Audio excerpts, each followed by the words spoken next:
Hey guys, what is up? It is me, Pagey here, and Superman Legacy by James Gunn, both on the writing and directing side of things, will be what officially kicks off, at least cinematically, the new DC Universe curated by James Gunn in the middle part of 2025, with it set to start filming within the next month or so, roughly from now. But we have a plethora of other projects, both film and TV wise, coming our way after Superman Legacy kicks it all off officially in 2025, with a variety of different characters getting focused in on, or potentially groups of characters. And one that has already started and is most likely done, at least in the initial production stages and now in the post-production side of things, is that of Creature Commandos. Now this will actually be our first entry into the new DCU started by James Gunn.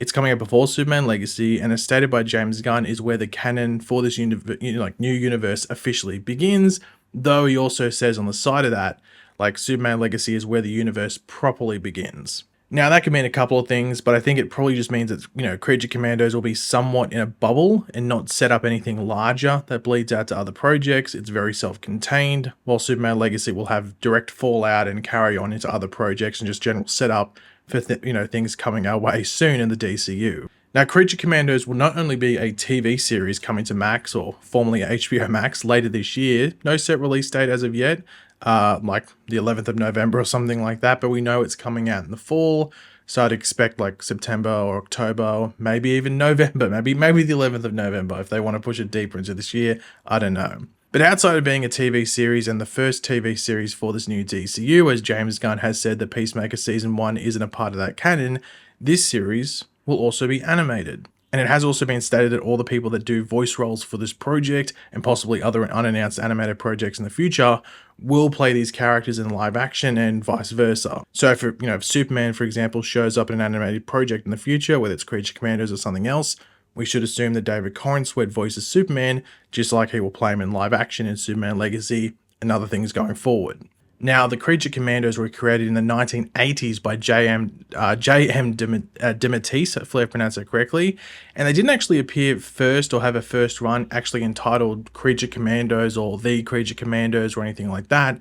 All their initial stories early on were within another title called Weird War Tales, though DC did bunch all these issues later on with the characters into a collected issue called The Creature Commandos, which you can buy.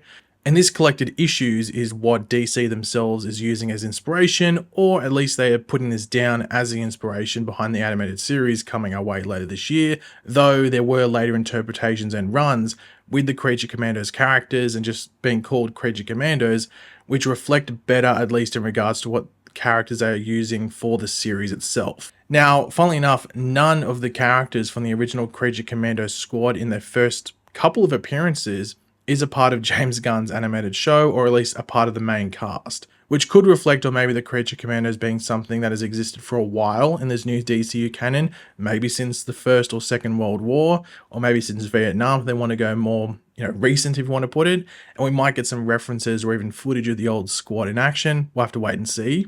However, the character of G.I. Robot, who will be played by Sean Gunn, did debut and fold into the Creature Commandos after a handful of issues. So he's in that first little run, but not in the first handful of issues. So don't be surprised if he is a major connective tissue, at least early on in the series, as he has maybe been on quite a few missions, if not been there since the beginning in this canon, and maybe even has a bit of a more old-fashioned way of dealing with things, if you want to put it. Now, another character that appears in the early issues from the 1980s who will have a part, I guess, in the animated series is Professor Mazursky, and we don't know if he's actually in the series, but his daughter, Nina, she's in it. Now, she'll be played by Zoe Chow.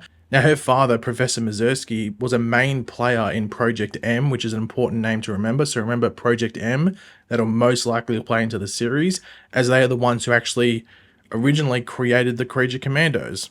Literally, not just by name, they created them. Now, the original run of Creature Commandos from Weird War Tales involves a few interesting antagonistic characters. The first being Deathbolt. Don't know if he'll appear in the series, but he actually did appear in the Arrowverse previously in live action. But they also feature the Ultra Humanite, who in the story has his brain put inside of a dinosaur, of all things, from Dinosaur Island. Now, the Ultra Humanite actually only recently appeared in live action on Stargirl as well, so another recent character in live action. Now, Dinosaur Island has long been rumoured to be a focus of this show, which would explain why they would go 100% animated with the show. Like G.I. Robot, I think is like enough of a reason due to his powers and it just being expensive, and even characters like Nina Mazursky and Frankenstein and stuff in their looks. But it does seem like they will go big with the show, and just going animated means that the budget isn't going to be ridiculously expensive for live action. Like it's still going to cost money to animate it all, but obviously like a fraction of the live action cost. So that doesn't confirm Dinosaur Island, just there's been many rumors that have suggested it playing a part in it all, and it goes in line with the events from the comics as well if they want to go down that route. Now, whether Ultra Humanite specifically shows up, that's a wait and see, but that like whole thing with his brain in the body of a dinosaur and fighting the creature commandos, that whole idea would be pretty cool to see, and now I'd almost be disappointed if it's not in the show. So even if it's just in one episode, that'd be really cool. Now, this story was set in World War II, in the original comics, and involved the enemies and allies of the time, so Japan, etc. But we know that the animated show will be set in the present day, so I don't think that will involve the real world, within the comics, in the show, sorry, like the comic story did, but you don't know. I think they're probably going to avoid that because you just don't know what political issues you get into. So they might use like a DC canon antagonist rather than something that reflects the current day. Now, there was also a run of Creature Commandos in the early 2000s by Scott Eaton, but we need to jump to the New 52 to see more inspirations for this upcoming DCU animated series. And that is mainly to do with the characters we're going to see. So in the New 52, there wasn't specifically a Creature Commandos entitled run, but there was a run called Frankenstein, Agent of Shade, which featured the Creature Commandos. And this is where we see a few of the characters first take part as part of the Creature Commandos, though not all the characters from the animated show are on this team, just some of them. Now, the familiar names crossing over to the show from the comics and this run here are that of Frankenstein, or Eric Frankenstein. He will be played by David Harbour. Then there's Bride of Frankenstein, who will be played by Indira Varma. And finally, as I brought up earlier, Nina Mazursky, played by Zoe Chow. Now, other members of the Creature Commandos squad that will be in the animated series are the previously mentioned G.I. Robot, played by Sean Gunn, and he'll be also playing Weasel, who he's reprising this role from the Suicide Squad movie. Obviously, there's new canon starting with this project, but you'd think the character is somewhat the same and feels like he would, I guess, belong a bit better on the Creature Commandos rather than the Suicide Squad. Dr. Phosphorus is another member, and he has no affiliations to the Creature Commandos at all in the comics from my knowledge, but he's the character I'm probably the most interested to see. His origin and just how he becomes Dr. Phosphorus isn't connected to Project M or anything like that, so I do wonder if that will be changed. Or maybe he's just captured and forced to be a part of this team, sort of like being on the Suicide Squad. Or maybe they promise him like a remedy for what happened to him and take away the deformities that he now has. And maybe that's how he gets played into being a part of it all. That'd be interesting. I don't know, I have to wait and see. And the final member is Rick Flag Sr. Now, this is played by Frank Grillo, so he'll play him in animation and also in live action. Now, this will be interesting to see what they do with the character, as in the comics, Rick Flag Sr. is most commonly known as being attached to the original Suicide Squad from the comics from back in the day. And we know this is in the present day, but it isn't unusual for a military type to lead the Creature Commandos. There was a character in the comics called Lieutenant Shreve, or Matthew Shreve was his full name, and he was the one selected to lead the original Creature Commandos squad. So you would just think that Rick Flag Sr. just fills that spot, and also it maybe allows him to be a bit more of a developed character, and then maybe having like Rick Flag Jr. at home with a wife to worry about.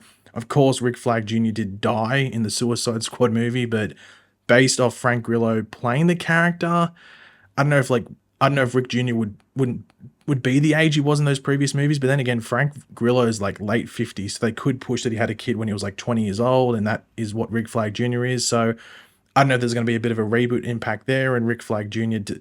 Isn't what we saw before and is going to be younger. I don't know, but Rick Jr. might be in late teens or early adult maybe at this stage. I don't know if they're going to change it. Once again, a wait and see. Now, other characters appearing in the show are Amanda Waller, played by Viola Davis, John Economos, played by Steve Agee, I think it's how you pronounce his name.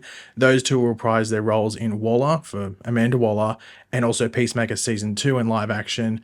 And I guess maybe also for Waller, for John Economos. He's definitely going to be in Peacemaker Season 2, that's been confirmed, and he might be on Waller as well, I don't know. But there is also an original character called Alana Rostovich, who's going to be played by Maria Bakalova, and also Cersei, the Wonder Woman villain will be in this show. She's going to be in Creature Commandos. To what extent, we don't know, but she will be voiced in, most likely, later player in live action by Anya Chalotra, who is from The Witcher. Now, that in itself could be somewhat or just something that ties to something revolving around Wonder Woman going forward, whether it's the Amazon prequel series or not.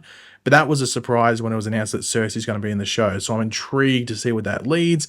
Could lead nowhere, just could be very self-contained. Maybe it's a 1 or 2 episode appearance.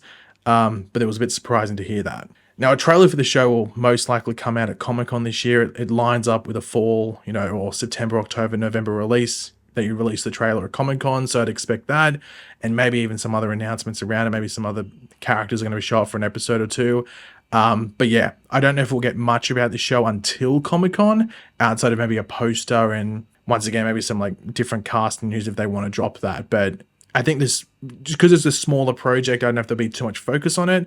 But yeah, Comic-Con is where we should get a trailer and some more information, hopefully. But yeah, guys, thanks for watching. Hopefully you enjoyed the video. If you did, it'd be awesome if you could drop a like and it shows support. Let me know in the comments section down below your various thoughts on this video. And are you excited for Creature Commandos? If so, why? Let me know. And if you're new to the channel, make sure to subscribe, and I'll catch you guys later. Goodbye.